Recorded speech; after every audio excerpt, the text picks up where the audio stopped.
أول مرة خريجات يتعينوا قاضيات بمجلس الدولة. القصة بدأت مع عائشة راتب، أول محامية مصرية اللي اتقدمت عشان تتعين في مجلس الدولة سنة 1952 واترفضت.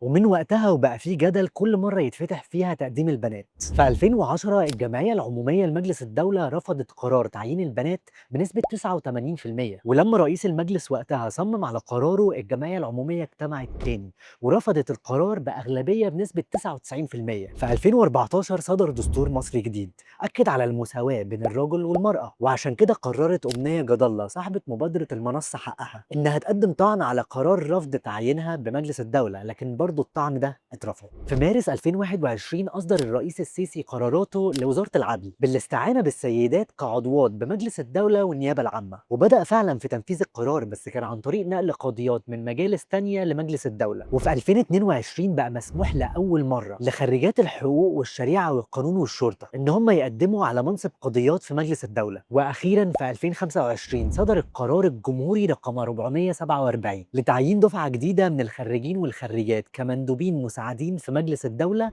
بدون أي تمييز بين أي راجل وأي ست. يعني بعد أكتر من 70 سنة من الانتظار الستات أخيرا دخلوا مجلس الدولة.